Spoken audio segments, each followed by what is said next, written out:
Sup, guys? So back with you. It is Friday, June 6th. Another edition of Better Off Dead. And it seems like on the show, man, I mean, it's been basically like the Yankees offense. It's been feast or famine on the show. It's been completely hit or miss. It's been a roller coaster over the last few days, man. It's either day. I mean, it's like every day is either really good or really, really bad. And yesterday was really bad. And I honestly think there was only one legitimate loss on yesterday's card that I gave out. Granted, again, not actually betting these plays right now. I'm giving them out as if I were making those bets. Yesterday would have been suicidal, basically. It would have been one of the... It's like there were some of the worst ways to lose some of these bets, like all happening yesterday. It's almost unbelievable. I mean, I don't even know where to begin. We had the Atlanta Braves game was the worst one, and that was the way to start the day. It was like, all right, we're going to get this win to start the day. They're winning the game, whatever it was, 7-3 with a few innings left. They were winning the game 10-4 going into the ninth inning. So I know I had a split bet run line, money line, so they need to win by more than 1.5 to hit the run line, but whatever. They're winning by 6 runs going into the top of the ninth inning, and I believe I saw a stat that was like the last 766 games or something where the Braves had a lead of 6 runs or more. They won every single time. Although, granted, of course, we do know not that long ago they blew, I believe, a 5-run lead at Boston. I think it was not that long ago. Or maybe was it in Atlanta or in Boston? I think it was in Boston. I don't remember. That was a game where I had... Yeah, I think it was in Boston because it was like a Devers walk-off or something. I gave out Atlanta on the show in that game. They're winning like 6-1, and I'm like, all right, this is over. And then the Red Sox won that game. This time, it was Atlanta again, but this is a 6-run lead in the ninth inning this time, which is basically the game is over at that point. And it was not at all. Not only was it a 6-run game, there was one out with nobody on base. So you just have to get 2 more guys out and not allow 6 runs in the game. And what do? They allow 7 runs in the game. Oh, and guess who the pitcher was who was on the mound? It was Blewett. I mean, we're living in a simulation, dude. When Atlanta has a 6-run lead in the ninth inning and the guy who blows the game is named Blewett. It was him and then whoever they brought in after that, both combined to completely blow the game. It was an unbelievable loss. One of the most, probably one of the biggest blown leads in Major League Baseball history in the ninth inning. Unbelievable. And definitely one of the biggest in Atlanta Braves history. Then we had going on at the same time, Baltimore, Seattle, the first 5-inning under. That was looking good. It was 1-1, I believe, going into the bottom of the 5th inning. And then Seattle scores 2 runs in the bottom of the 5th to push that one at exactly 4. So at least I gave it out as a 4 on the show. That's why you pay a little bit more for it, baby. Just so you could escape with a push, even though you should have the win there. I hate these first 5 unders, man. I should stop doing them, to be honest. And then we had the Cubs and Washington. Washington basically didn't score, if my recollection is correct. It was like it was a 7-1 win for the Cubs, so it got to 8. It did not go over the 9.5, obviously, with 9 being a key number, but it's less key when it's a blowout like that. But the hits in that game indicated that game should have been a way higher scoring game. I believe the Cubs had 15 hits and Washington had 8. So there were 23 hits in the game and only 8 runs scored. When you have 23 hits, you're usually going to see that be like, I don't know, 12, 13 runs scored in a situation like that. Unbelievable in that game, too. And then the only legitimate loss, really, was the baseball game and the night game, Seattle, Kansas City. Gave it out as the first 500. Both starting pitchers just sucked. I'm done with trying to play on pitchers coming off the DL, man. Cole Reagans didn't have a good game, and Liberatore gave up a ton of runs for the second straight outing. Just, I don't know how you could predict it at this point. You have a guy who's pitching that well like that, and he has this one blip. It's like, is he actually in bad form now? Well, maybe he is. He gives up that much against a bad offense. I don't get it. And then, of course, the other loss that was almost the same as the Atlanta one, Oklahoma City. I gave out all those really strong trends yesterday. The one thing I did forget to mention is that Indiana, yeah, they do have a coaching edge with Rick Carlisle, and they have an experience edge because they were in the conference finals last year, but they got swept by my Celtics. Oklahoma City made it the round prior to the Western Conference Finals last year, but I still didn't think that was enough to overcome all those ridiculous angles for Oklahoma City being at home. I don't even think I mentioned Oklahoma City was 2-0 against Indiana during the regular season. The game at Oklahoma City won by 21 points. Halliburton didn't do well in either game against them in the regular season. So there were like even more things lining up on Oklahoma. It's just they didn't quite have the experience edge. And really the biggest amount of experience is really Siakam on Indiana, because he actually has a ring, I believe. He won a championship with Toronto, I'm pretty sure. Not too long ago. When was that? Like 2019 or something? But all that being said, Oklahoma City was winning that entire game. They were winning the game by double digits the entire game. It was really just a question of, is Indiana going to backdoor cover this, or is Oklahoma City just going to finish it off? And at that point, you think the latter is probably likely. And Oklahoma City was, up 14, 16 points, I think, in the fourth quarter. I was like, all right, I stopped even watching the game.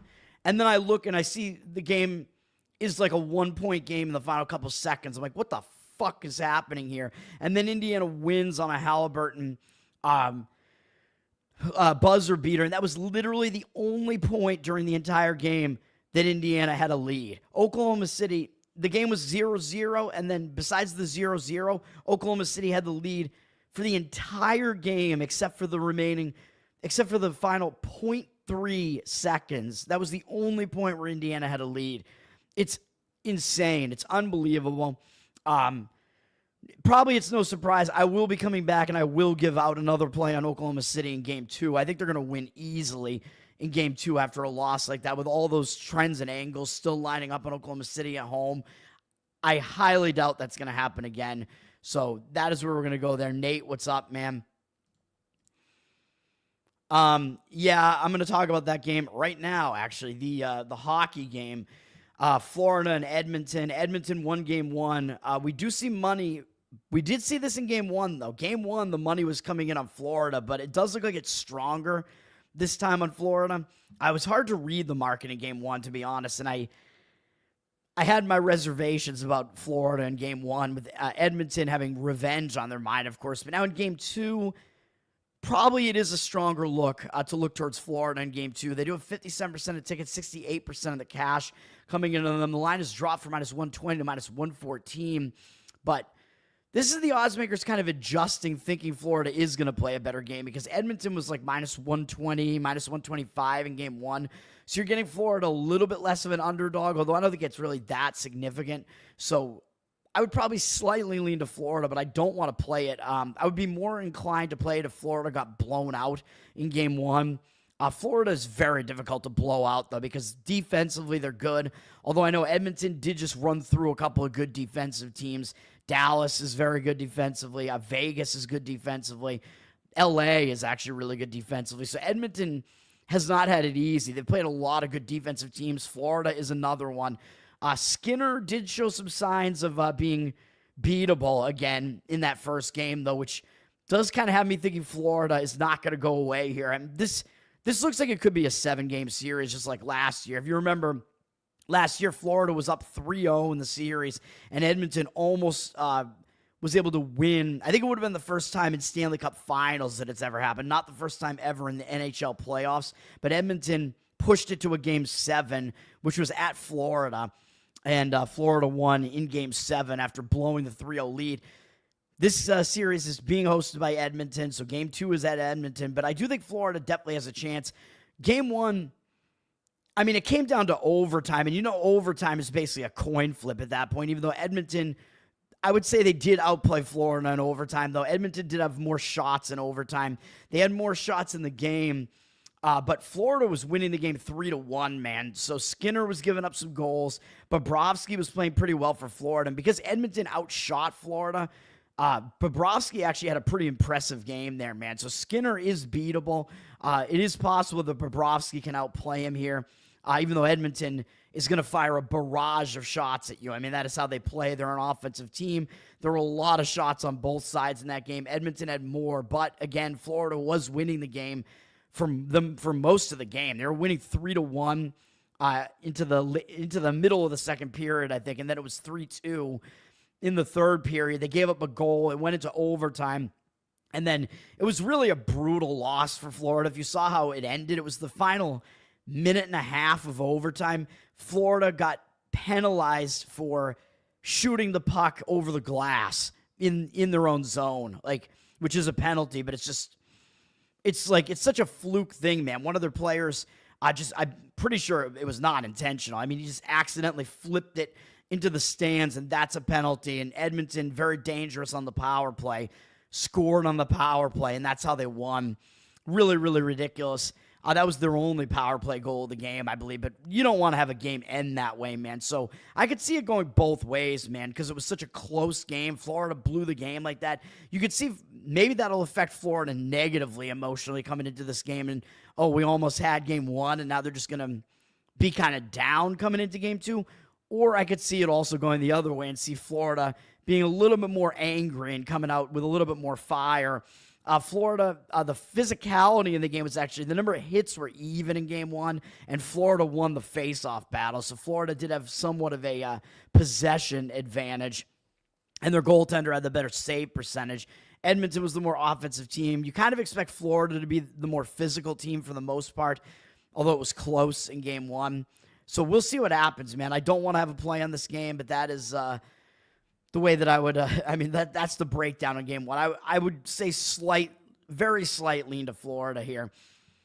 Yeah, Florida played like shit. Yeah, it basically became it was a coin flip game at that point. And yeah, Edmonton pretty much got bailed out by Florida shooting it into the stands. But Edmonton they outplayed Florida in overtime, though. Like, I did have it on at that point. I was watching most of overtime, and Edmonton had more shots and more, like, real chances in overtime. It never seemed like Florida was they never really seemed like they were a serious threat to score during the portion of the game that I was watching. But we will see what happens in game two here, because, again, Edmonton's the better offensive team. Florida's the better defensive team, to kind of simplify it. I usually like the better defensive team, but we will see what happens. And, of course, Edmonton is playing this entire series with revenge on their mind. And recently we have seen the Stanley Cup final losers. We've seen them go on to win the Stanley Cup the year after that more often than you would think. Like, I think Florida did it last year, actually, I think, because they were the losers the year before that. I think Vegas, when they did it the year prior to that against Florida, I think they were the Stanley Cup final losers the year before that. You can correct me if I'm wrong, but I think there have been 3 recent Stanley Cup final winners who were the loser of the final the prior year. So it's kind of an interesting situation there. But part of the reason why they might have won is because they had the experience edge, because they had gotten to it last year and they were playing a team that hadn't been there before. This year we're dealing with 2 teams that were both here last year, so there's no real experience edge at this point, one way or the other.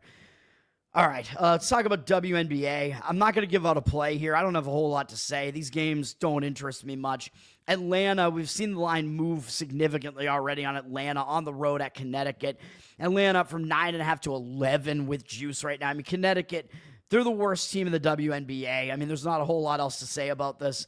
Atlanta, I mean, you could argue they're not in a great spot because they are coming off a pretty big win over Seattle, who's a pretty good team. They're playing a 3rd straight game on the road, and then after they play this game, they have some days off. They return home, and they face Indiana, which is probably still going to be without Caitlin Clark, but it is still Indiana, who did beat Atlanta the last time they played them. Atlanta had beaten them the game before that. So it is possible Atlanta just kind of overlooks Connecticut, and they did already beat Connecticut at home by 24 points. So they might really not take Connecticut totally seriously here. So that would be the only reason. There's no way I would lay the points here, but Connecticut is really, really bad. So we will see what happens in that game. It is not going to be a game that I'm going to recommend to play in, though. I would probably actually lean to taking the points just because Atlanta might not quite take them seriously. And then we have a competitive line in the other game with LA at Dallas, and we've seen the line move. It's flipped from LA plus 1.5 to -2, which usually indicates there's some actual money coming in on that side. Either that or there's some sort of injury, although I haven't been paying any attention to the personnel here. I think Bookers, however you pronounce her name, I think she is still playing for Dallas. Dallas is still trying to get, their bearings, as they have basically a completely new roster this year. And again, I think they are going to improve. They haven't played too badly as of late. They're coming off a pretty good game, actually, at Seattle, where they were 9.5 point underdogs in this game. They were winning for the majority of the second half, Dallas had the lead in this game as the underdog, and then they fell behind close to the end. Seattle was then looking like they were going to cover the number, and then Dallas made a run near the end in the final minute or so, like putting up a bunch of points, backdoor covering the thing at least. So that was a tough game, though. Dallas almost winning as a big underdog against a Storm team that are, I think, kind of underrated right now. The Storm also have some new pieces where they're probably going to be better as the season moves on because they have some talent there that just has to kind of get chemistry and coalesce. So that was a big game for Dallas. So I do kind of agree with this line move here with Dallas coming off that game, and they are returning home from it. And, returning home, it wasn't really a road trip. It was only a single road game, but still returning home, never really the easiest. It looks like Buckers is out, actually. My mistake. My mistake. She was actually out in that previous game, too, apparently. It looks like she's been out for 2 games. I didn't even realize it because Dallas has just been losing every game. It's like it doesn't even matter. So she's actually going to be out. So that's part of the reason why the line has moved on LA. But I actually agree with the LA side because it's not going to be an injured player theory game at this point. The injured player theory game actually probably should have been a play on Dallas, and it's a good thing I didn't give it out because they lost by 11 at home to Chicago in Buckers' first game out right after they had lost to Chicago the previous game. But then again, it was a return home spot from a 4-game road trip, so I probably would have laid off it anyway in the first game without her. But then, of course, once they play that game without her, then it's kind of just like, oh, well, we're without her. They did play their one really big game in this game against Seattle, though. So this could be kind of more like the second game rather than the third game without her, where Dallas really kind of takes a step back here. So I would lean to LA. I agree with the market move on that one. LA is coming off a loss at home to Phoenix, or LA. I gave that out on the show as a play. LA was winning a lot of this game and blew it. I mean, they had a huge lead in this game. I can't believe they blew this game at home against an overrated Phoenix team. So LA is kind of in a bounce back spot. They get to leave home, go play this game, and they shot really poorly in this game. 36.6% from the field, 22.9% from 3. So I don't quite want to give it out as a play, but I do agree with the LA side there. You could play at money line if you want to, probably a short money line there. That's probably that would be the strongest lean on the WNBA card. I don't quite want to give it out as a play. I don't think. I'm considering it, actually. You know what? Yeah, let's do it. I haven't put any of these plays that I have in yet. I have some Major League Baseball plays, so I'm going to give out yeah, let's do it. I'll give it out as LA -2 on the show. Let's have some WNBA. Have some fun, guys. I'm 5-3 in the WNBA so far, and I should really be like 7-1. Maybe I should be 8-1 because I should have given out that Lynx play in their first game.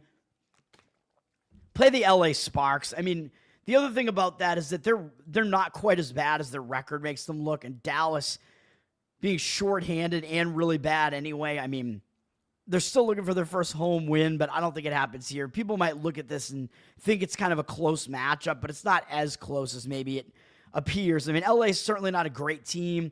They're still trying to adjust too because they have Plum, who used to be on the Aces, so they're still trying to get used to having her there. Cause she's like they basically got a new star player in Plum, so they are trying to get used to having her there. But I think it should be fine.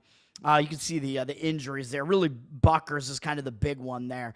Is still out for Dallas, so I would play LA. I mean, they're coming off just an ugly shooting performance, a home favorite loss, getting to go out on the road, kind of forget about that, and Dallas coming off playing really well as an underdog in a game where they really stepped it up in a tough game as a shorthanded team. So I like LA. I agree.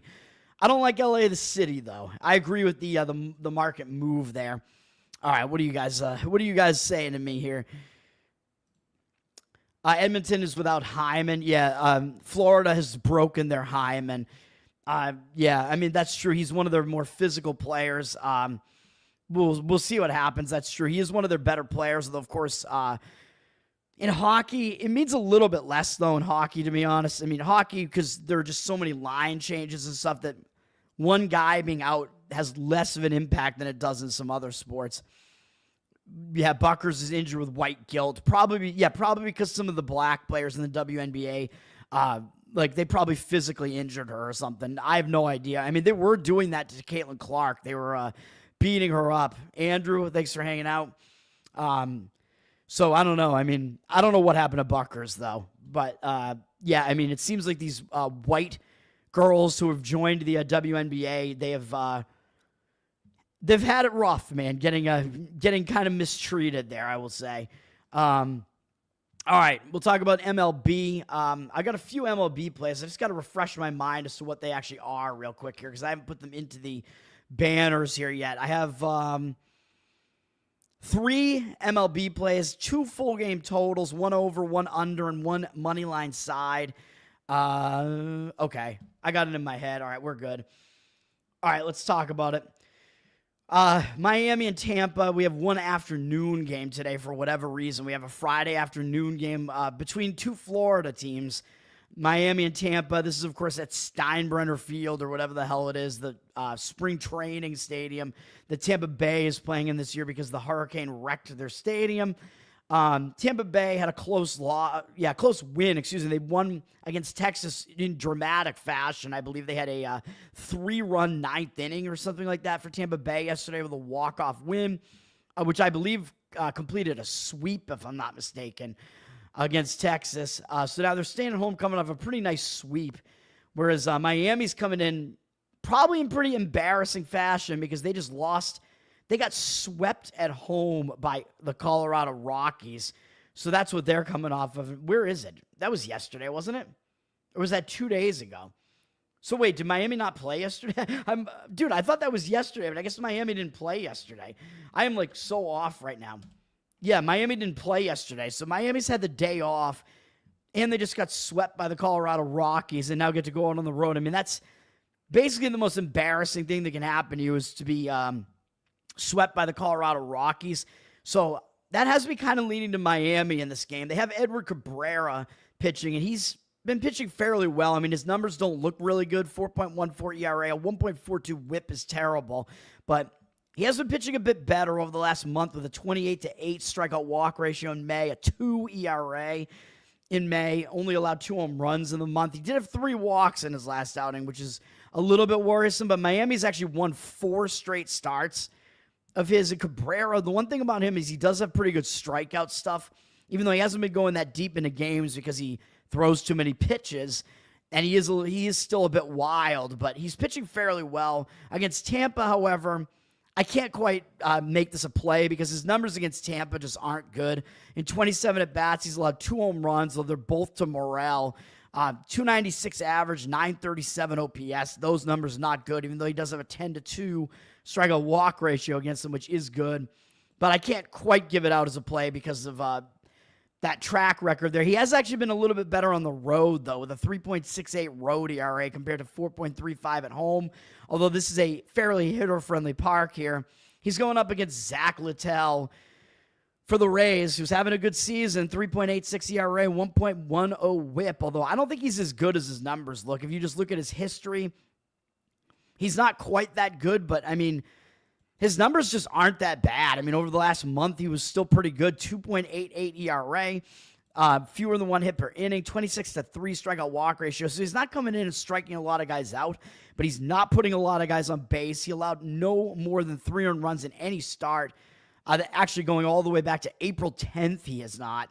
And Tampa has won 7 straight starts of his, which is kind of insane after they lost the first 5. So Tampa has been doing really well behind Littell, and he's been a little bit better at home with a 3.78 home ERA, which is right in line with, I mean, his home road splits are not significant, really. He's just been pretty consistent either way. And up against Miami, only Sanchez has ever seen him before, and he's 1 for 2 with a strikeout off him. So Littell is also pretty unfamiliar to Miami. So I think, even though I would lean to the Miami side there, just because of how the situation sets up, and the money looks like it's really driven Tampa down, actually, from -180 to -147. But I wouldn't put much stock into that because this still has Miami starter listed as undecided. But I think the reason why the line might move like that is if Miami decided on Cabrera, that would move the line like that because Cabrera is going to get more respect in the market than most Miami starters would. So that's probably what happened there. So it's probably not real movement that did that. I would actually probably lean to an under. It's sitting, it's dropped from 9-9, juice to the under. But again, either starter could potentially do bad at any point here. And this is a hitter-friendly park in an afternoon game where it's going to be hot in Florida. So I don't quite want to do that either. So I have to stay away from the game. The situation does seem to line up on Miami, though. After just getting embarrassed, you have kind of the reverse sweep situation. They just got totally embarrassed in that sweep, whereas Tampa Bay, coming off a nice sweep and a dramatic win. And I think Tampa Bay used a little bit more of their bullpen yesterday, too, although they do have the better bullpen of the two. But we'll see what happens. And then, of course, again, Cabrera with his numbers not being good against Tampa. I'm staying away. Philadelphia at Pittsburgh. Philadelphia, both teams played yesterday. Whereas, again, Miami did have rest yesterday, so that's a little bit extra edge to them as well. The bullpen rest there. Philadelphia played yesterday. They didn't use a ton of their bullpen because they got wrecked by Toronto. Again, Luzardo didn't do well at all yesterday. I think that really bad start of his actually must have hung him over. I mean, kind of inexplicable how he's had two really bad starts in a row. Philadelphia kind of used some innings eaters yesterday, although their bullpen isn't one of the best at all. I mean, it's one of the lesser bullpens, really. So Philadelphia's coming off that. They're getting to leave Toronto, at least, and go to Pittsburgh. Pittsburgh's staying at home, though, and they're coming off a loss to Houston, where I don't think Pittsburgh uses a lot of their bullpen either, but neither bullpen is very good. But Philadelphia look like they're going with a bullpen game here because Joe Ross is starting for them, and I don't think that could really be a good thing. He's just kind of a journeyman relief pitcher at this point. 4.34 ERA, 1.28 WHIP this year. I believe in all relief appearances this year. He's been a lot of relief appearances. He's been okay, but I mean, nothing great here. Up against Pittsburgh, he's probably only going to go 1 to 2 innings in this game, though. Pittsburgh has a 261 average and 828 OPS off of him. But again, Ross is probably going to be out of the game pretty early on, so that means you're going to get Philadelphia's bullpen for a lot of this game, so I really don't love that. And you will get Bailey Falter for the Pirates, and he's been pitching well this year. 3.14 ERA, 1.08 WHIP. He's an actual starter, unlike Ross, so Falter is probably going to last longer in this game. Pittsburgh has actually won 4 of his last 5 starts, over which he allowed no runs in any of those starts, although the last couple of times he's allowed any runs, they've lost the game, though, so including allowing 1 run and 2 runs, they lost those games. That's how bad Pittsburgh's offense is, man. It's why Paul Skeens can't get a win. It's ridiculous. But Falter has actually been pretty good. He had a .76 ERA in May. However, he did have a 19-13 strikeout walk ratio, so that's a little bit alarming, especially the fact that he only had 1 strikeout each of his last 2 outings. That's a little bit of a concern. He's never been a strikeout guy, really, but those numbers are really, really weak strikeout numbers. So you got to think that maybe he's going to regress a little bit here. But Falter has been better at home with a 2.45 ERA compared to 3.99 on the road. Up against Houston, though, or wait, is he facing? No, he's not facing Houston. What am I saying? He's facing Philadelphia now. I got to keep changing this. His numbers against Houston are awful. His numbers against Philly are actually good. In 20 at-bats, he's only allowed 1 extra base hit, 5 strikeouts, no walks, 250 average, 550 OPS. So the splits and the matchup actually look pretty good for Falter. So I would say that is a lean to the Pittsburgh Pirates in that game. And I think they play with a little bit of a chip on their shoulder just because they're facing Philadelphia, man. So they're facing their kind of in-state rival who's like always the better team. Philadelphia has been the better of the 2 teams for who knows how long at this point. And Philadelphia is public with 78% of tickets. They do have 82% of the cash. Don't know if I really buy that as the number's down from -140 to -130. I think Philadelphia, I'm not sure they should really be a road favorite with Ross pitching because you're going to have a bullpen game basically against an actual decent starter for Pittsburgh. So I would take Pittsburgh as an underdog there if I was going to play that game. But, of course, we all know the huge advantage Philadelphia does have here is their offense is way better than Pittsburgh's. And the bullpens really are kind of a wash because neither bullpen is very good. Skeens does get wins every day. Yeah, the fact that he goes home to Olivia Dunn, which I believe she's the new Sports Illustrated swimsuit model or something like that. If you haven't gone and checked that out, you can go check her out over there. So lean to Pittsburgh there. It has not been one that's made my card today here, but yeah. You could consider doing it first 5 innings as well if you just want to focus on the starting pitching matchup and whatever bullpen pitchers Philadelphia is using during the first 5 innings there. You could get Pittsburgh probably still at an underdog price in the first 5. Texas at Washington. Is this one of the plays I have? Let me see. I gotta check to see what my plays actually are here. Bear with me. No, it is not. I got to remember what my plays actually are. Yeah, okay. Texas just got swept by Tampa, so they get out of there, go on the road now, up against Washington, who just played a pretty tough game against the Cubs, or tough series, I should say, against the Cubs. Washington, I mean, a little bit of bullpen usage yesterday, even though it was not a close game. They're staying at home here. Texas coming up the sweep. Texas obviously is the team that has the better pitching overall. They have the better bullpen, of course, than Washington. Washington's bullpen, one of the worst in baseball. Texas, though, their offense has really, really not been good. So what do we want to do with this game? I don't know, man. There is one interesting situation here because Patrick Corbin is starting for Texas, and if we remember, he was on Washington until this year. So this is a spot where Patrick Corbin is facing the team that let him go, and he was awful for Washington for many years in a row. I mean, it was crazy he was even still in the league. I mean, look at these numbers he was putting up. ERAs in the 5s, 6s, basically a 1.5 whip pretty much the whole time there he was on Washington. Now he's gone to Texas, and he's actually pitching better with a 3.71 ERA and 1.26 whip. It's like he's found new life here, which is kind of crazy. So I think Corbin, he might be a little bit excited to face his former team, man. So Corbin might actually have a good game here just because of that, even though I still don't trust him, so I can't really put my money on him because I think there's a chance he's going to implode in any outing because he's been so bad for so many years. I just can't really totally buy that he's actually all of a sudden good. I don't really buy that. But we'll see what happens here. He's been worse on the road, so you do have to worry about that with a 4.44 road ERA this year compared to 3 at home. He's been better at home. Up against Washington's hitters, not a big sample size because he was on Washington for so long, but they're only 8 for 54 off him. However, it's a 148 average, but they have a 709 OPS off him because they have 5 home runs off him. Josh Bell is 4 for 16 with 3 home runs off him and 5 walks. And Rosario's only 3 for 31 off him, but 2 of those 3 hits are home runs, and he has 2 walks off him. So Corbin, weird stats against Washington's hitters, and he has a 12-7 strikeout walk ratio, which is not that good. But overall, Washington's hitters, a lot of them have never seen him before, and overall, it's really just Bell that does a lot of damage against him. So that's something you can kind of pitch around.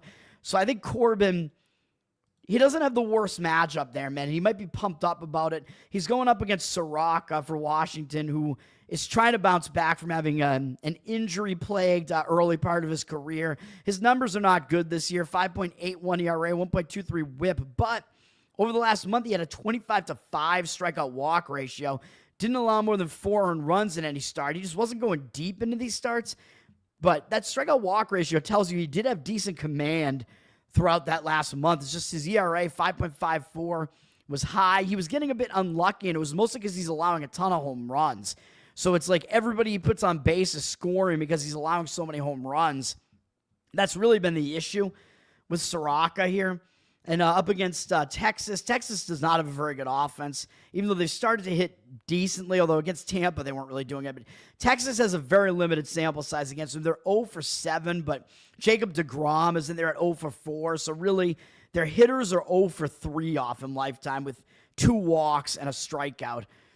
So there's not a whole lot you can take away from that. Both pitchers are actually fairly unfamiliar to the opposing offenses. Soroka's probably a little bit better than he looks. What are his home road splits? I don't even know. Not significant, really. His numbers are almost the same. And Patrick Corbin, let's just take a look at him over the last month because I like to see what recent form they're in. Over the last month, he didn't allow more than 3 earned runs in any start. He had a 26-16 strikeout walk ratio, though, which isn't great. Too many walks, and he doesn't strike a lot of guys out, but he still had a 3.67 ERA. So, again, I don't like his peripheral numbers. Strikeout rate is low, walk rate is high, so you kind of expect something's going to happen here where he's going to allow more hits at some point or something, but I don't know. He's been oddly effective, even though he is also not a ground ball pitcher. Like, I talked about with David Peterson, like the reason why, and Griffin Canning, the reason why it seems like they get away with putting so many men on base is because so many guys hit the ball into the ground against them. That's not the case with Corbin. He's a fly ball pitcher, so it's even more strange that he's doing what he's doing here. But I would actually probably, I don't know, man. Would I lean to an under in this game? Because both pitchers are kind of unfamiliar. I think Soroka's better than he looks, and I think Corbin might be a little bit pumped up. Texas has moved from plus 100 to minus 120, but they have 57% of tickets on them with 75% of the cash coming in on Washington. So it looks like the money's coming in on Washington and on the under. 53% of tickets on the over, but 80% of the cash on the under, dropping the total a bit from 9.5 to 9. Before that thing gets a little bit too far down, if you do like that one, I would lean to the under probably. The market does look like it is agreeing with it. Money coming in that way. I think it's a sneaky way to play it. You could get a pumped up effort from Corbin, and he continues to do okay, and Soroka is not as bad as he looks. But you do have to worry about the bullpen on the Washington side, so if you don't want to go full game, you could go under first 5, but that hasn't been working out for me recently, so who knows. Boston Red Sox at New York Yankees, which normally would be a really good matchup, but I'm not sure that it is here. The Red Sox being total garbage here, but the Red Sox were off yesterday, and the Yankees played. They're not traveling. They're just staying at home, but the Red Sox at least rested yesterday.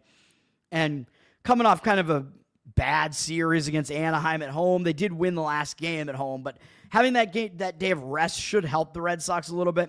Red Sox have Walker Buehler on the mound. He hasn't been great. 4.44 ERA, 1.31 whip. I am, of course, on the record saying they shouldn't have gotten him. Over the month of May, he only made 3 starts, 13-6 strikeout walk ratio, not good. I think he was injured for a while, and then he came back in late May. Didn't have a good strikeout walk ratio since coming back. 4.85 ERA. Really, again, he hasn't really been good since his injuries and surgeries that he had like a couple of years ago. He hasn't been good since then, so I don't know what we're even going to get out of Buehler. He's been awful on the road this year. He's been good at home with a 3.16 ERA, but 6 ERA on the road this year. He's been really bad on the road. Of course, the Yankees are a team that he saw when he was on the Dodgers in the World Series last year. Yankees have decent numbers off him in 60 at-bats. 250 average isn't very high, but a 780 OPS is a little bit high. They do have 4 home runs off him. Grisham has 2 home runs, but he's only 4 for 19 off him, though. And then Goldschmidt has a home run. Bellinger has a home run. Goldschmidt only 3 for 11. Bellinger 1 for 2. But the Yankees are fairly familiar with him, and they can hit him a bit. Will Warren is pitching for the Yankees, and he is the more unfamiliar pitcher here. His numbers on the season don't look good. 5.19 ERA, 1.42 whip. He had a 43-12 strikeout walk ratio in May, which is pretty good. He had a run where he was striking out a lot of batters, but it seems like over his last couple of outings, he's been bad again. He just faced L.A. and gave up 7 earned runs and 1 1/3, had an atrocious outing there, jacking up his ERA to 4.82 on the month of May. Yes, it was one bad start, though, against a really good Dodgers offense, but he walked more guys than he struck out. Are the walks starting to kind of escalate again for him, and is he going to be a little bit worse here? I think it's really hard to say, to be honest. He's been way better at home than on the road, though. The 3.1 home ERA, 6.54 on the road. And the Boston Red Sox have never seen him before, I believe. So Warren does have some edges here. If he starts pitching like he was before that Dodgers game, striking guys out, pitching the way that he has been at home, which he's been pitching pretty well at home, he's probably got the pitching matchup edge over Buehler, and the unfamiliarity just kind of adds to it, where the Red Sox tend to not do well against pitchers that they're unfamiliar with. So we'll see what happens there. Red Sox do have the rest edge, though. So even though I think the Yankees might have the advantage early on in this game, the advantage might even out a little bit later in the game just because the Red Sox have a rest edge. So I could see it going either way. The Yankees are public with 78% of tickets, so the money has come in on them. The line's all the way up from minus 160 to minus 192 with 96% of the cash on them. But again, the rest edge does benefit the Red Sox at least a little bit here, at least later in the game. Yankees probably have more of an edge earlier with that starting pitching matchup. Although the Red Sox sucks, the Yankees probably win the game anyway. But you pretty much always have to pay a tax to play the Yankees. And sometimes you won't have to when it's a big matchup with Yankees-Red Sox. But in a case like this, I mean, the Yankees are going to be public here because the Red Sox have been so bad that the Yankees are going to be the public side there. Arizona at Cincinnati. This is actually going to be one of my plays. And I believe the money is agreeing with this. And this is an over. It's one of those games where you want to go over a high total here. And it is either one of these ballparks. Arizona and Cincinnati, they both play in hitter-friendly ballparks, so I think that helps. Unfortunately, we have to go with the over 9.5 here. I know 9 is a key number. I'm saying over 9.5. I think it's at about minus 105 here. Yes, I would rather go over 9, obviously, because 9 is a key number in baseball because it's what breaks the 4-4 tie. So you do want to try to get the best number that you can. I think it's only 9.5s out there now, but I do agree this is going to be a high-scoring game. Total has gone up from 9 to 9.5, like I said. We do have 69% of tickets and only 61% of the cash on the over, but I've seen some other metrics like on Action Network that do make it seem like the money is coming in on the over. And I agree with it here, and I'm actually going to fade a pitcher coming back from the DL here, and Eduardo Rodriguez, Erod, who used to be good, and since he's been dealing with all these injuries, he has not been good, with a 7.05 ERA this year and 1.7 whip, just atrocious numbers for Rodriguez. And he's actually been slightly worse on the road, too, with a 7.61 road ERA. He has not been good at all. Before he got injured, not good. I mean, he hasn't even really had many good starts this season at all. He had a stretch where he pretty much had all bad starts. At least the last 4 starts, he only went 5 innings in one of the starts, and he still walked 4 guys in that outing against Philadelphia. Been giving up a bunch of runs, walking a lot of guys. 9.75 ERA in May before he got hurt. 17-10 strikeout walk ratio. Coming back from injury here, I don't know if I see it getting any better here in a hitter-friendly ballpark here in Great American. And up against Cincinnati, he does have good numbers, though, in 38 at-bats, a 237 average and 553 OPS, but we could be talking about like back when Erod was a better pitcher, and he is not now. So I think his current form has to factor in more than what his career numbers are, because as you can see back here, he was actually pretty good on Detroit like a couple of years ago. Since he's been on Arizona, it's just been awful, though. So I think you cannot trust him at all. And then we have Nick Lodolo pitching for Cincinnati. His numbers are good on the season, 3.1 ERA, 1.11 whip, and he is in decent form right now, 33-9 strikeout walk ratio in May, 4.01 ERA. Last 5 starts didn't allow more than 3 earned runs in any of them, so why would I want to fade him here? Well, he's not as good at home. Great American Ballpark has actually really hurt him. His home road splits are extreme. He has a 6.15 ERA at home compared to 1.25 on the road, so he has not been good at home. And up against Arizona, he does not have good numbers either, really, although they're only 3 for 11 off him, so a few of their guys haven't seen him before. Vargas does have a home run off him. It's a 273 average, 818 OPS, but still, I just don't trust either of these pitchers. I don't trust Lodolo. This is probably the weakest. I don't trust him in this game, at least. It's probably the weakest of these, but the home road splits on Lodolo are just crazy extreme. Rodriguez has not been pitching well. I do think Lodolo is not as good as he looks. You got an Arizona team that could definitely hit, a Cincinnati team that's not that bad. And then if we look at the bullpens, of course, Arizona has the 4th worst bullpen ERA in baseball. And Cincinnati's not much better as they're in the bottom, like close to the bottom 3rd in bullpen ERA. So none of that looks good either. And Cincinnati didn't play yesterday. All right, so they do have a rested bullpen. So that hurts this play a little bit. But Arizona went into extra innings yesterday. So they had to use more of their bullpen yesterday. As you can see here, they did use some of their better relievers yesterday. So I don't know if we really love Arizona's bullpen coming into this one. So that's going to be an over in that game, although it is probably the weakest of the players. But I do think the money is coming in on that over. And I can see, let me see. Action Network actually has some, they use numbers from like different books because they use some of the, their numbers really make it look like there's a lot of money coming in on the over. So that's kind of the way that I'm going there. Even though I actually trust the pregame screen that I'm showing you more, because the pregame screen Some of it's easier to read because pregame is kind of more old school. I don't think they really factor in the online books as much, whereas Action Network factors in the online books. So you're getting a more of a public heavy view there. Although they both can be helpful. It's hard to determine which one you actually want to use if they disagree with each other. Okay. Chicago Cubs are at Detroit. This is an interesting one, man. Both teams playing pretty well to start the season. And I'm going to have a play in this game as well, actually. And this is the other total that I have. It's an under. And I know this is going to get a little bit dangerous because we're going full game here. It's an under 7, right on that key number. And I think you can get it at even money.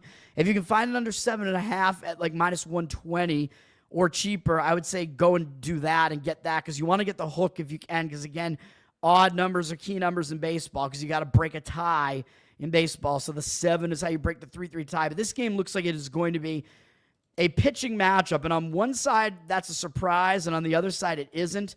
Now, you're looking at this and thinking, well, wait a minute. You've been saying the Cubs bullpen is bad, right? I have been saying that, but the Cubs bullpen is actually, look at how much they've moved up in this, in these numbers here. They're actually almost cracking the top third in bullpen ERA now as far as lower ERA. So the Cubs bullpen has actually really started turning it around. Cubs bullpen not bad. You can see here Detroit's bullpen has been pretty good like all season. So we are looking at two good bullpens here. Both bullpens got a little bit of usage yesterday. That's all right, but I think that's still fine. I mean, Detroit, they only use Brisky for like 6-7 pitches. So if they really need him today, they can use him. But I don't really think Detroit's going to really need much of their bullpen because Tarik Skubal is pitching for them. He's consistently going very deep into games for them. Didn't have a letdown basically at all, even though they lost the game. Coming off that game against Cleveland, he pitched really well again after that. That loss was not his fault at all. That 1-0 loss to Kansas City there.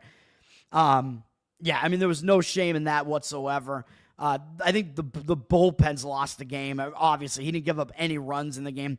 Skubal has been unbelievably good with a 59-2 strikeout walk ratio in May. I mean, you're never going to see something more insane than that, I don't think. And he's almost allowing one hit every 2 innings, which is also pretty hard to believe. And a 2.2 ERA, he should win the Cy Young, man, unless something really outrageous happens. I mean, he's been so good. And he's been even better at home than on the road with a 1.83 home ERA, with Detroit being really good at home. He's been amazing at home. I mean, there's nothing else to really say. Overall, 2.26 ERA, 0.79 whip. He's facing a good offense here in the Cubs, but he has done really well against the Cubs in the past, too. They're only 4 for 32 off him. With 1 extra base hit, a double from Suzuki, who is a good hitter, but he has a 10-2 strikeout walk ratio against him, so he struck out guys in a third of the at-bats. He's allowed a 125 average and crazy low 333 OPS to them. It's a decent-sized sample. So Skubal has done well against the good hitters of the Chicago Cubs. People are going to look at this, though, and not want to play an under because of Ben Brown.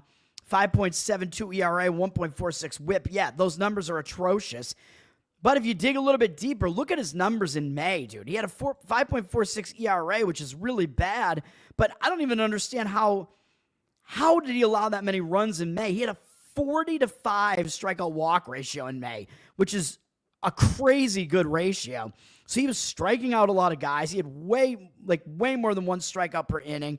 He actually allowed fewer than 1 hit per inning, only allowed 3 home runs, had 4 starts in the month where he didn't allow any home runs. Low walk rate. So why did he allow that many runs? Your guess is as good as mine, man. So Ben Brown, I mean, he's a guy who his peripheral numbers are actually really, really good as of late and indicate that he should be putting up numbers that are way better than they actually are. So I actually like Ben Brown. And he's also, I thought his splits were good for this too, but his splits are basically the same, home and road. So there's not a whole lot to take away from that. But against Detroit's hitters, I think they pretty much haven't seen him before. Yeah, so Brown also has an extra edge here because Detroit's hitters have never seen him before. And he's a guy, he has good stuff. He has strikeout stuff. He's coming in. He's blowing people away at the major league level. So I think this is going to be a pitching duel, man. You could go first 5 innings with this as well if you really want to exclude the bullpens. But I was sold looking at the bullpen ERAs here, even though both bullpens did have to get involved a little bit yesterday. The bullpens have actually been a little bit better. And I think Scooble is going to make it so that Detroit really doesn't have to use that much of their bullpen today. AJ Hinch is also really good at using bullpens effectively. And Chicago, their bullpen has been really good for a while now, actually surprisingly, because I keep thinking of them as not a good bullpen. But I think we have a good starting pitching matchup. If you want to go first 5, you could do that as well, but you'll have to go under 3.5 there. So that's that play. And then my plays are in 3 games in a row, actually, as it turns out. And the last play is going to be a money line play where I think a lot of the money is coming in. The market read kind of sold me on this one. It is on the Houston Astros. Money line on the road, -125. We will go with Houston at Cleveland. I still think Cleveland kind of has this perception that they're better than they actually are. I mean, they have an above 500 record. I know they're good at home, 17-11, so we're fading that here. Astros bad on the road, 12-16, but people are going to look at this and think, oh, this is a pretty even matchup here, right? And we don't really know who these starting pitchers are that well. Well, why is Cleveland an underdog at home? Well, that's because the odds makers are telling you Cleveland is actually not as good as their record looks, man. Their hitting isn't really as good as you think it is. Their hitting is a little bit worse than it was in the past. I think their bullpen might be a little bit worse than it was in the past. Houston has a really good bullpen. Although actually they've trailed off a little bit. They're sitting at a 3.39 bullpen ERA, so they're still basically top third. Whereas Cleveland's actually kind of middle of the road bullpen. Their bullpen's not really as good this year, although that ERA isn't that bad. But still, again, people are going to look at this and think that this is a competitive matchup, and it is, but they're going to think that there's value in taking Cleveland, and I think that the opposite is the case. Money is coming in on Houston. They flipped from +109 to -125 now, so we did lose a little bit of value. 55% of tickets coming in on Cleveland, but Houston has 76% of the cash, and Action Network also is indicating a lot of money coming in on Houston, so I think that that is the case.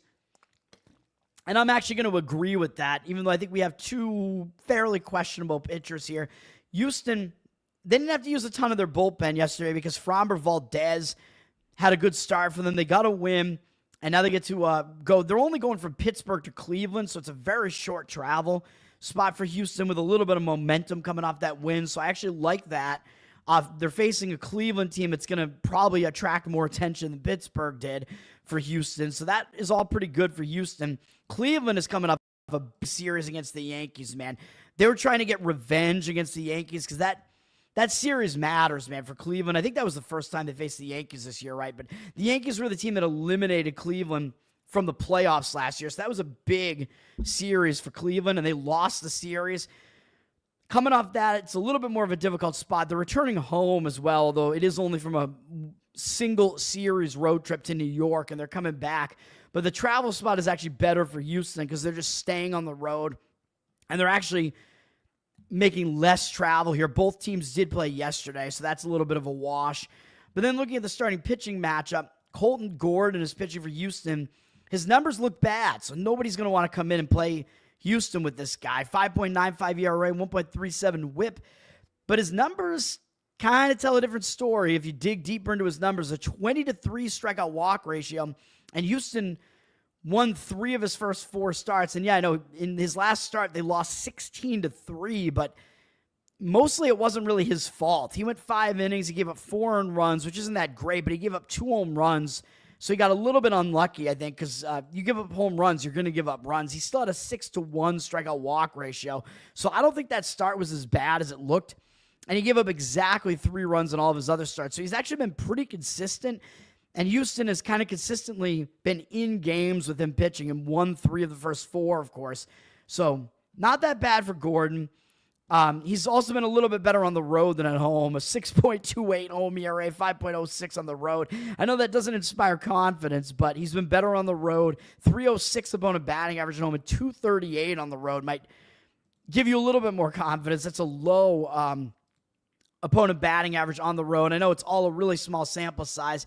And he's up against Cleveland, and Cleveland has never seen him before. So you got Colton Gordon and this young pitcher. He's also a lefty, and sometimes it's tougher to adapt to these left-handed pitchers. I haven't looked at the like right-left splits. I usually don't look at those as far as how hitters do against righties versus lefties. I don't know how Cleveland does against lefties, but it looks like a difficult matchup for them just because they're facing a guy that does have some strikeout stuff who they've never seen before. So That's where we're going. He has averaged more than one strikeout per inning. He's got to get the hits down, more than one hit per inning. Low walk rate, and he's allowed too many home runs so far. So we'll see what Gordon can do in this game. And he's up against Logan Allen, who he's a guy who you kind of know what you're going to get at this point. Even though I thought he was going to improve a bit, but a 4.22 ERA, not terrible, but a 1.59 whip is awful.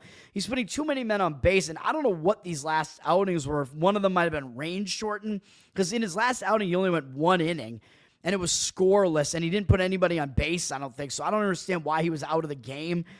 It might have been a range shortened start. The game before that, both games before that, he only went 3 innings and 3 2/3, and that means that in 4 of his last 5 outings, although again, one of them was range short, he didn't even make 4 innings in those, or he made 4 or fewer, I should say, in 4 of the last 5 outings. So that's not good at all. He had a 20-12 strikeout walk ratio in May. That's also not good at all.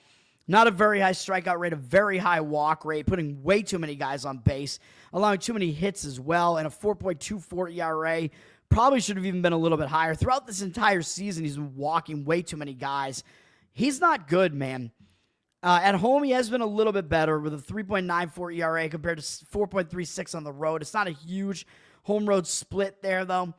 And up against Houston, he actually does not have good numbers against Houston. In 27 at-bats, they have 12 hits off him, 3 doubles, a triple, a home run from Brendan Rodgers. Pena is 5 for 6 with a double and a triple off him.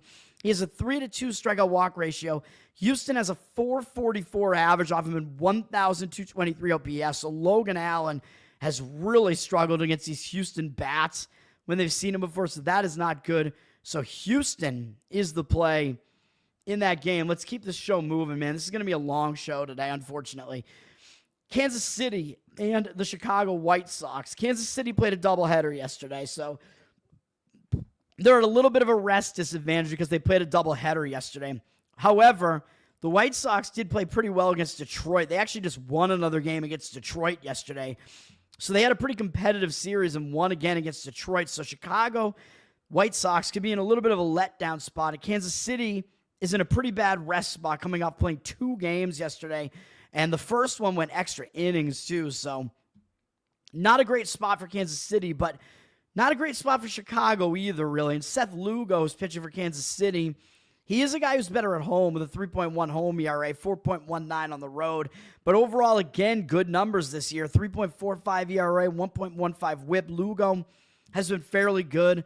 16-5 strikeout walk ratio in May. He missed like 2 weeks with an injury.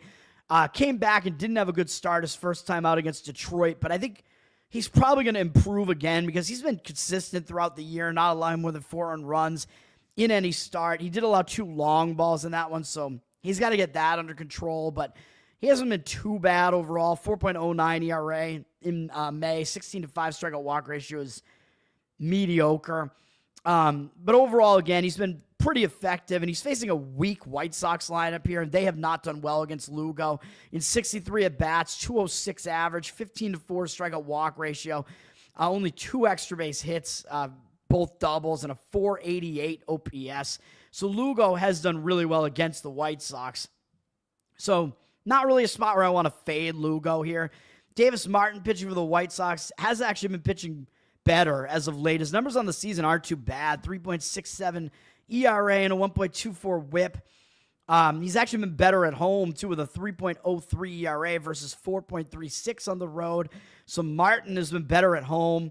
Up against Kansas City, I mean, they don't have a great offense. Martin has not done well against them, however, in 30 at-bats, 300 average, 789 OPS allowed.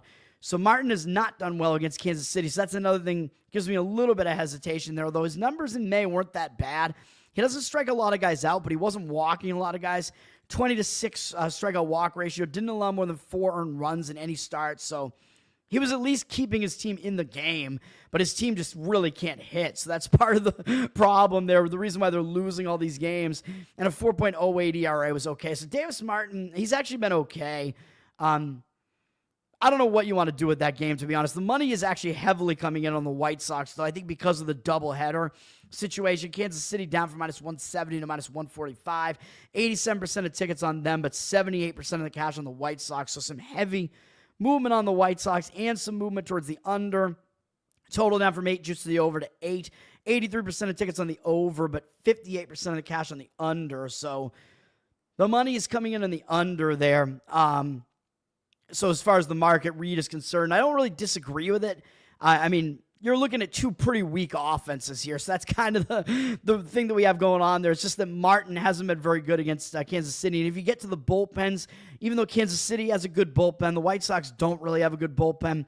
Kansas City's bullpen is a little bit used up after a doubleheader. So I worry about all that. So I will stay away. Zach, you're rooting for the Royals. Thanks for hanging out, man. All right, let's go San Diego and Milwaukee here. I believe Milwaukee did not play yesterday, and San Diego played. They're coming off a tough series against the Giants. So San Diego had a little bit of a disadvantage coming out of that big divisional series with Milwaukee having been off, although Milwaukee is returning over from a road trip. So maybe not the greatest spot for them, although it was kind of a short road trip. They did really well on the road trip, sweeping Philadelphia and then beating Cincinnati as well. But they are, again, when a team returns home from a road trip, a lot of times they aren't totally focused. Although San Diego's a good team, so Milwaukee might still be focused there. And again, San Diego really not in a great spot either, coming off that series against the Giants. San Diego didn't use a ton of their bullpen yesterday, though, so the bullpen edge definitely goes to San Diego here. Both teams are pretty good at hitting, but I don't know, man. The pitchers might actually be able to do okay in this game. Randy Vasquez is pitching for the Padres. I've been making fun of this guy for a long time because he walks so many guys. His numbers, 3.99 ERA, pretty good.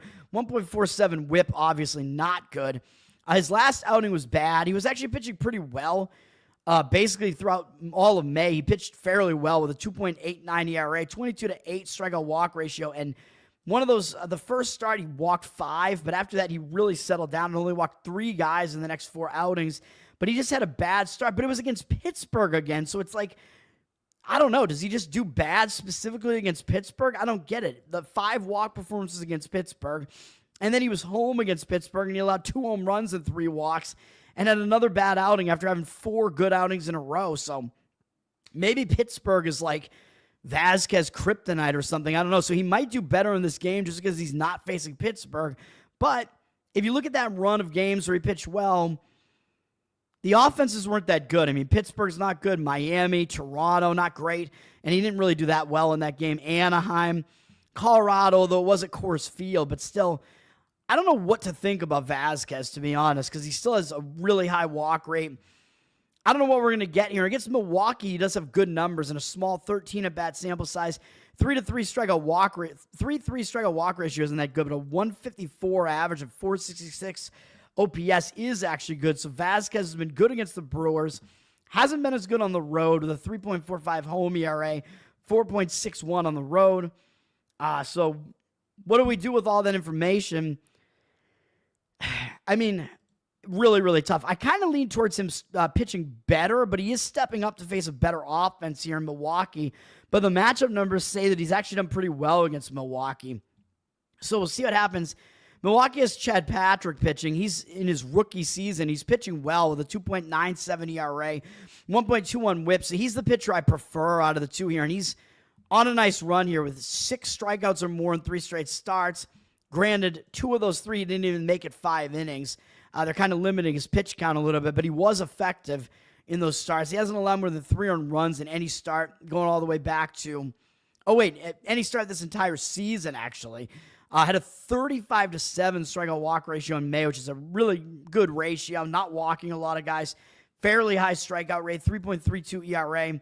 And he's actually been good at home, too, with a 2.37 ERA at home, 3.86 on the road. And San Diego has never seen him before. So I think Patrick has a little bit of an edge here as far as that's concerned. He's the better of the 2 pitchers, in my opinion, pitching well right now. And San Diego has never seen him before. So I have to give the edge to Patrick.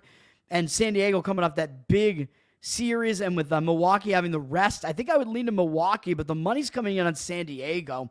Milwaukee down from -145 to -140.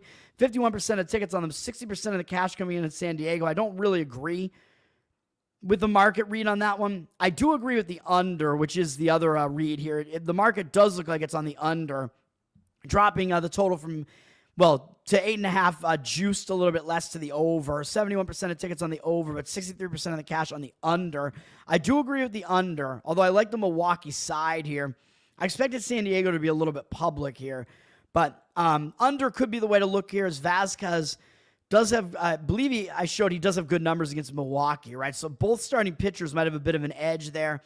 You do have to worry about Milwaukee's bullpen, as their bullpen is in the bottom half, close to the bottom third. San Diego's bullpen is one of the top bullpens, as I've been saying. They've moved their way back up as well, so we'll see what happens in that game. Having one really good bullpen out of the two could possibly be enough for the game to go under, sitting at that 8.5 number, kind of in no man's land there.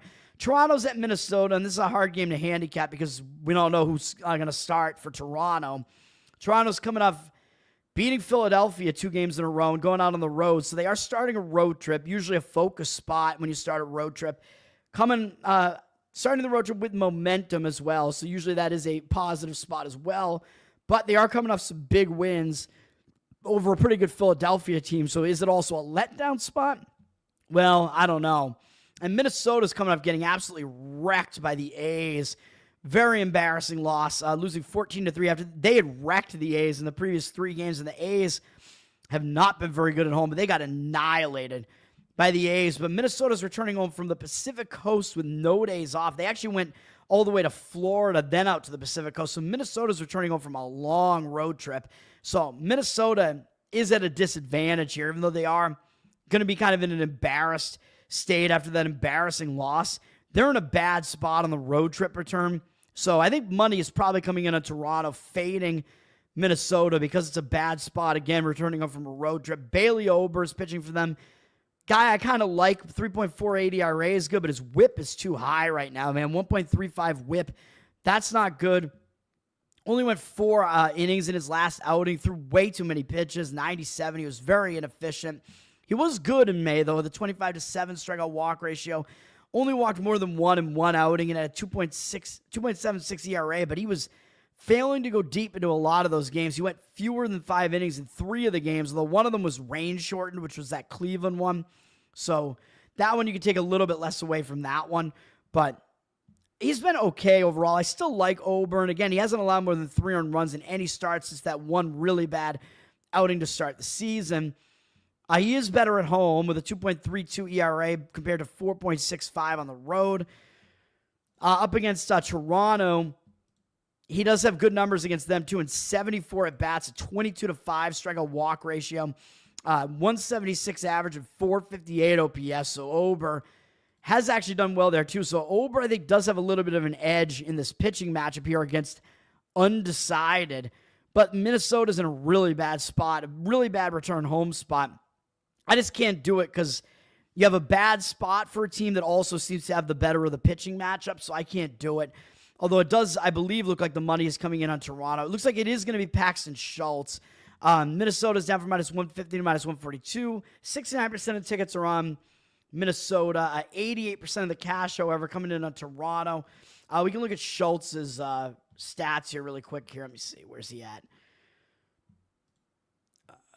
They don't even have his headshot yet, man, but he's been good this year. 1.84 ERA, 1.09 whip, but he's going to be an opener. I mean, he's mostly come out of the bullpen. He'll probably give you a couple of innings in this game. He's been effective this year, though, with a 20-4 strikeout walk ratio, which is good. So he'll probably give you a couple of good innings. Minnesota's never seen him before, and then Toronto is going to turn it over to the bullpen. They didn't use a lot of their bullpen yesterday, and their bullpen is actually moving up in the standings. Their bullpen's actually fairly good. And so is Minnesota. So we do have 2 good bullpens in this game. So an under might also potentially make sense here. And the money looks like it's come in on the under a little bit on 8.5. It looks like it is juiced to the under now, but it's a little bit risky in a bullpen game like that. So Minnesota, though, they're in a situation where their bats might really be not up to par here. Their bats aren't that good anyway, but in a return home spot like that, it's usually not a great spot. All right, we got Dodgers and St. Louis, and this is a spot. Both teams, again, here, I think are in bad situations. The Dodgers are coming off a big series against the Mets. They beat the Mets yesterday. Nice win for the Dodgers.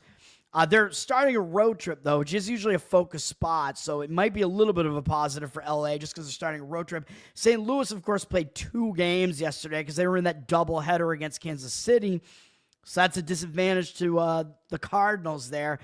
A little bit of a rest disadvantage there because they played 2 games. So that can tire out the hitters a little bit, can, use up the bullpens a little bit. But then the problem with that is that St. Louis does have the better pitcher on the mound here. Robleski is pitching for the Dodgers, probably just because they don't have anybody else right now. They have way too many pitching injuries and whatever. He has an 8 ERA this year and 1.33 whip. Not great. He hasn't pitched much, but he has a 0 ERA at home and 14.4 on the road. So he's been worse on the road, folks. He had 1 start on the road where he gave up 8 runs against Washington, which is awful. And then he had a really good start at home against the A's. Or I don't know if they were starts. It might have been bullpen appearances, but he held them to 1 hit, no runs in 4 innings with 4 strikeouts. So a better performance from him there. So what are we going to get out of him? That's anybody's guess, man. I have no idea. His career ERA is 6.15, 1.37 whip. He made 6 starts, 8 appearances for the Dodgers last year. None of those were any good. One of his appearances this year was a start. I have no idea what we're going to get out of him. And St. Louis has actually faced him before. Let me get that up here.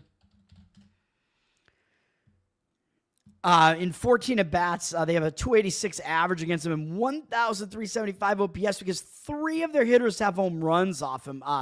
Pages or Pajes, is that how you pronounce his name? He has a home run off him. Velade has a home run off him, and Wynn has a home run off him. I don't even know who those guys are, but they all have home runs off him. So doesn't look great for Robleski. Sonny Gray is, of course, a pretty good pitcher. A 3.65 ERA, 1.12 whip.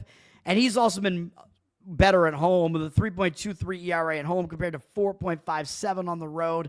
He's been way better at home, and if he can have a good outing here, although he's facing a tough Dodgers lineup here, so that remains to be seen. If he can have a good outing, he can get you deep, but against the Dodgers, he has mediocre numbers, and they've seen a lot of him in 131 at-bats. They have a 252 average off him, but they do have 6 home runs off him, 11 walks to 39 strikeouts, 781 OPS is a bit high. So Gray has kind of mediocre numbers against the Dodgers. So I don't even know what we would want to do with this game. I actually think the money was coming in on St. Louis. It is up from -110 to -119. I think because the public is still going to want to come in on the Dodgers, even though nobody knows who that pitcher is. And I think people kind of know who Sonny Gray is. 77% of the cash on the St. Louis side, though, 60% of tickets on the Dodgers. I do think Gray has the better of the starting pitching matchup here, but St. Louis is in a really, really bad rest spot, as I said. And then you're looking at a couple of kind of mediocre bullpens here that are right there, middle of the pack, bullpen-wise. They're both teams where especially the Dodgers, though, have enough talent in their bullpen that it should be better than it actually is right now. But we'll see what happens in that game, and it's very much a crapshoot. JC, hello to you as well. What's up? We're about to get out of here in a second. We have Mets having to go to Colorado. Mets are traveling in from L.A., I believe, after they just had a tough series in L.A., so they could be in a little bit of a letdown spot going from L.A. into elevation, but the Rockies are returning home from a road trip. They do have a day off, but they're returning home from facing the Mets and Miami, and the Cubs, actually, too. So this is an interesting situation where the Dodgers lost every game on the road trip against the Cubs and the Mets, and then they won every game against Miami. So it's been sweep or get swept for Colorado here. But coming off a really kind of inexplicable sweep, well, it's kind of explicable, I guess, explainable, because Miami's just not very good and they can't hit.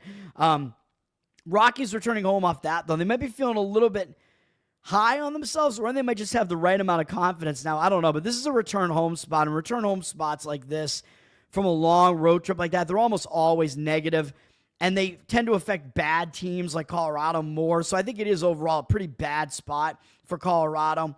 Again, though, the Mets coming in from having faced the Dodgers. It's not a good spot for them either. Mets have a significant starting pitching edge, though, with Senga on the mound. He's been really good. 1.6 ERA, 1.18 whip. Good in the month of May as well, except too many walks. 1.89 ERA. Well, I don't even know if I want to say he was good because he had 34 strikeouts, which is good, but 19 walks was insane. I don't know how he didn't allow more than 3 earned runs in any start and allowed 2 or fewer in 5 out of the 6. When you're walking that many guys, it's going to hurt you eventually. So Senga has got to get his walk numbers under control, man, because other than that, he's been very hard to hit. We'll see what happens in Coors Field here, though. He does have a little bit of a worse ERA on the road, 2.1 compared to 1.13 at home. He's a little bit more vulnerable on the road. He has dominated the Rockies, though. They're only 2 for 40 off him lifetime, although one of those hits is a home run from Tovar. But he has a 15-4 strikeout walk ratio, which is kind of right in line with what he does. An 0.50 batting average and 261 OPS, though. So Senga really has pretty much dominated Colorado. So I don't even know if the Coors Field environment is really going to hurt Senga that much here. He is the way better pitcher over Senzatella, who has not been good at all. 7.14 ERA, 1.98 whip. Awful. Allowed 7 runs in the previous outing against the Mets.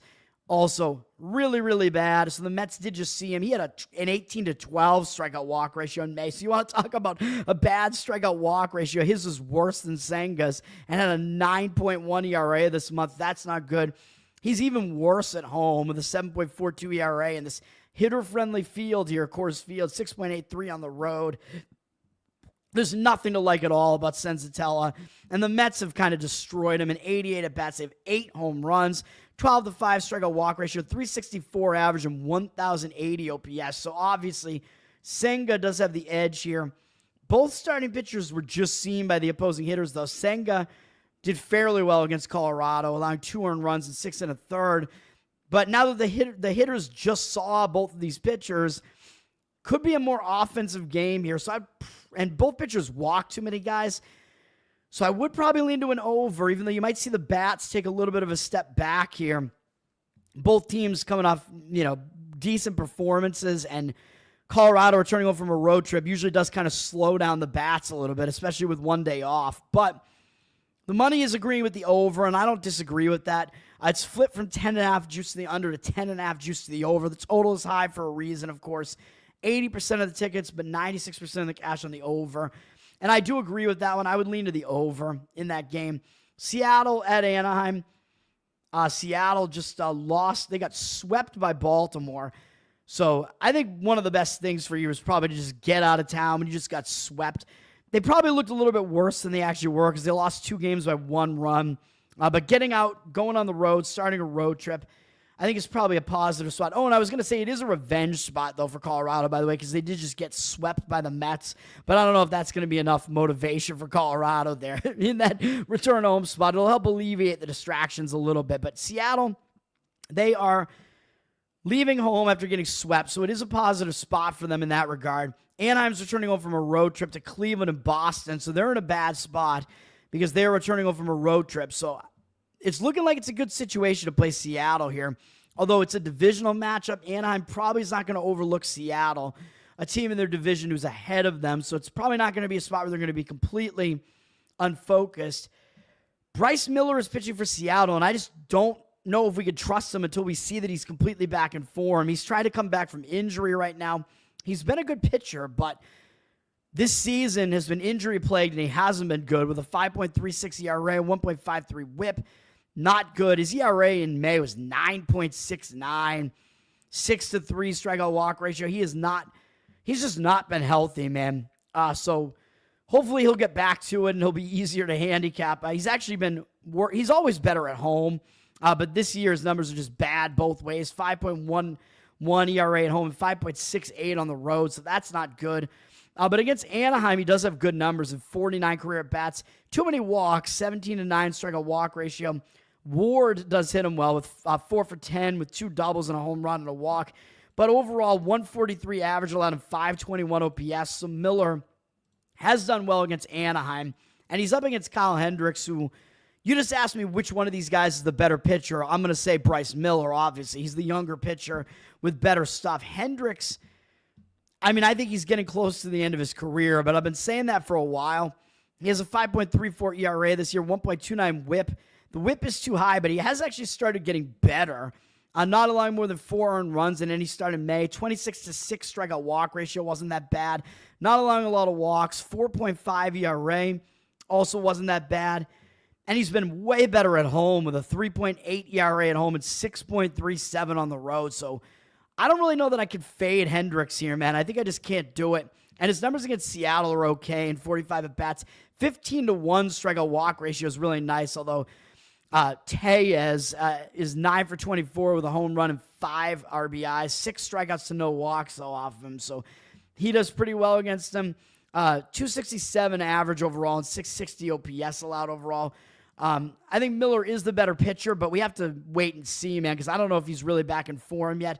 And the money is disagreeing with Seattle. The money's all coming in on Anaheim, which surprises me because they are returning home from a road trip.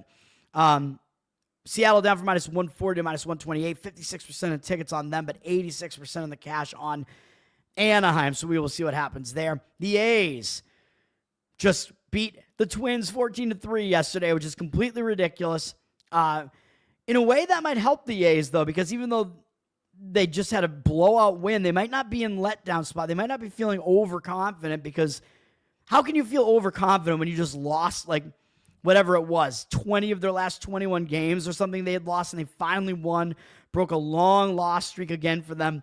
I think that helps, like, break that losing momentum. And, you know, you don't get overconfident when you're as bad as the A's are. So I think you could start maybe using that to propel yourself forward a little bit. But we're still talking about the A's coming off a really crazy blowout win. They're at home where they've been terrible this year. I don't really know if you really want to play the A's here. Baltimore, they're coming off sweeping Seattle. They've actually come off 2 sweeps in a row against the White Sox and then Seattle. So Baltimore, who was laughable for a while, is actually starting to play more to their potential. Although they had a lot of close wins, though, man. They won by 1 run, 2 runs, 1 run, 4 runs, 1 run, 1 run. So they're winning every game in close fashion. So how good is Baltimore still? Probably still not that great. Dean Creamer is pitching for them. You know I don't like him. 4.7 ERA, 1.39 whip. Those numbers aren't good. He's coming off 2 good starts in a row, though, and then 11-3 strikeout walk ratio, only allowing 1 earned run. But it was against the Red Sox, although I did expect the Red Sox to hit him, as the Red Sox usually do, and they've been good offensively at home, at least. And then he beat the White Sox, had a good start against them. I mean, that's not that impressive, but he did have a 2.72 ERA in May with a 31-10 strikeout walk ratio. So his numbers in May were actually pretty good. Against the A's, they pretty much haven't seen him before. They're only 1 for 5 off him. That one is a home run from Rooker, but still 200 average, 1,000 OPS. Not a lot you can take away from that. So the A's are actually pretty unfamiliar with Creamer, but he has been way worse on the road with a 2.25 home ERA, 6.07 on the road, and he's in one of the most hitter-friendly parks in baseball here in this game at the A's in this crazy Sacramento AAA stadium. So I don't really know if you can trust Creamer here. JP Sears, don't know if you could totally trust him either. I kind of like him, but he has a 5.05 ERA now this year and 1.28 whip. He is coming off a decent bounce back start against Toronto after he just got wrecked against Houston. He got wrecked against Anaheim in the game before that. He allowed 7 home runs in those 2 games, though. One of them was at home, one was on the road. So I don't know what we're going to get out of Sears here, man. He's kind of been all over the place recently. Up against Baltimore, he has weird numbers in 43 at-bats. He's allowed 4 home runs, a triple, and 3 doubles. So even though he's a 14-2 strikeout walk ratio and 256 batting average allowed, which is good, he's allowed a 940 OPS to them, which is not good. Rutschman is 4 for 10 with 2 home runs off him. Henderson, 5 for 9 with a home run off him. So player props there. I always recommend hits plus runs plus RBIs. If you want to do that, those 2 guys are worth a look against Sears. And Sears has been worse at home. I mean, this is a hitter-friendly park. It hurts most pitchers. And the A's just in general have given up a ton of runs at home. 5.68 ERA at home compared to 4.78 on the road. I would lean to the over probably in this game. I mean, the total's gone down, though, from 11 to 10.5 juice to the over. But I just don't love it. Baltimore's also a small road favorite here. And it looks like the line is kind of moving down on them. I mean, Creamer's been the guy in better form recently, but I don't know that he's going to do well in this park. I mean, the total's way high for a reason. You're still looking at a couple of bullpens who are not good. I mean, you're looking at two bullpens who are both in the bottom, like 5 in baseball, so that helps the over as well. So the only way I would look at that game is probably the over. And then we have Atlanta and San Francisco. I don't like the spot that either team is in here. Atlanta's coming off just a ridiculous blown game. I don't know how you can do that at home. And I mean, that's just a tough thing to bounce back from, I think.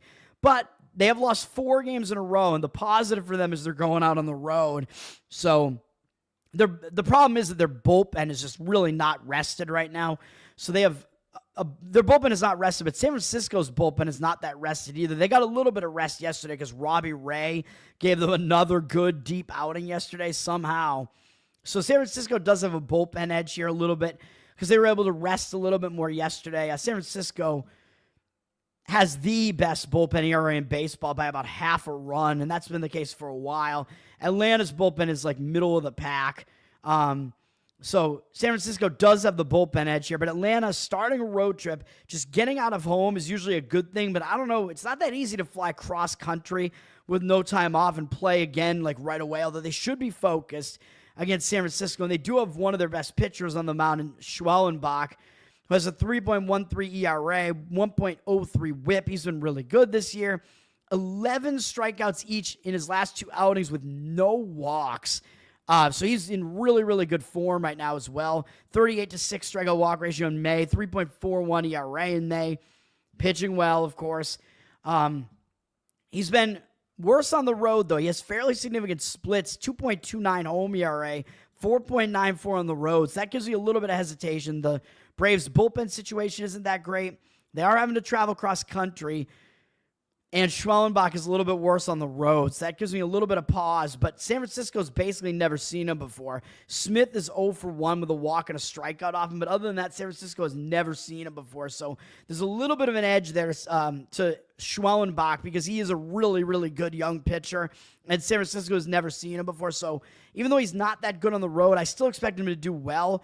And by the way, San Francisco, their offense has been one of the worst in baseball over the last month. They can't hit at all. I believe over the last, they have some crazy stat where like over the last 20 games or so, I think only 2 of them have gone over the total or something like that. It's crazy ridiculous. Hayden Birdsong is pitching for the Giants. He's been effective, but they kind of have to use him sparingly. They don't let him go that deep into games. 2.37 ERA, 1.24 whip. So they will have to bring their bullpen in at some point, although their bullpen is pretty good.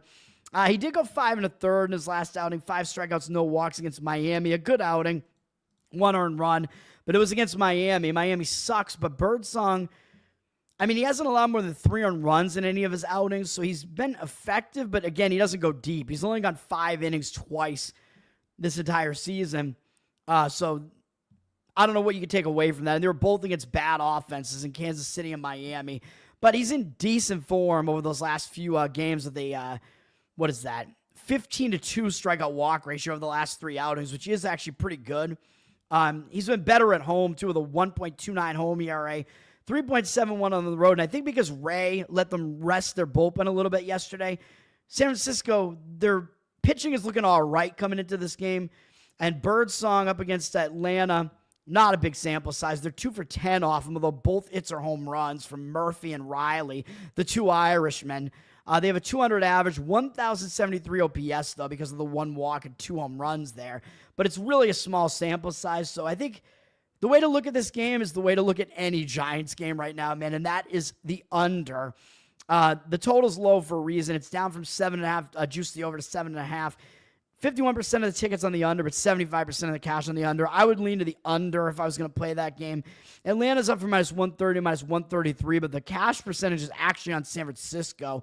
66% of tickets, 95% of the cash coming in on San Francisco. Remember, even though San Francisco is coming off a big series against the Padres, they're staying at home while Atlanta's having to travel cross country.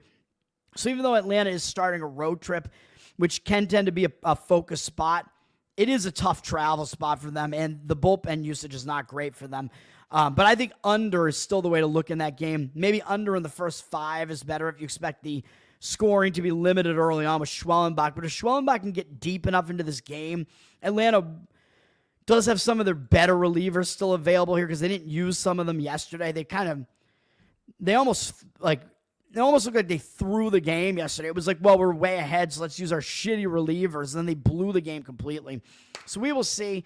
That's going to do it for me, though, man. So long video today. My plays that I gave out are WNBA, LA, either minus the points, -2, or play the money line. 3 baseball plays over Arizona, Cincinnati, even though it looks like the best you can do is over the 9.5. Under Cubs, Detroit, plus that's under 7. I don't know if you can still get a 7.5 out there, but I found 7 even money when I was looking. And Houston Astros money line, -125. That's going to do it. I'm Towering Toad on Twitter. Check me out. You guys know who I am. GiveSendGo.com/Towering Toad if you want to support the fundraisers. I'm leaving it up because there is still money trickling in. I recorded with Stu Peters yesterday, but there were audio issues, but he didn't ask to have me come re-record again, so I think that probably is going to air or did already air. I don't know if people can help me out and try to find that, but I was on his show. So hopefully that would give me a little bit of traction, but I haven't seen any more donations come in, so we will see. Go follow the Tower Gang podcast. Of course, patreon.com/Tower Gang to support it. And Bohemian Grove is coming up. Get your tickets for the end of the month, or close to the end of late June, a few weeks from now. They can't cancel us, baby. It's still going to happen at a different venue, so come check us out. That's going to do it. Have a good one. Peace. Happy Friday. And we do have the Belmont Stakes tomorrow, so again, I'm going to do some research on that. I'll probably just talk about it in tomorrow morning's video, and I do still want to do NFL win totals, but I don't know when I'm going to talk about that because I have to kind of look at every team's schedule and try to think, oh my God, this spot is bad or this spot isn't bad, and I don't know. It's pretty difficult to go through it, so we'll see. I don't know if I really want to do that special, but maybe I will, just for everybody, so we will see. That's going to do it for me for now. Have a good one, guys. Peace.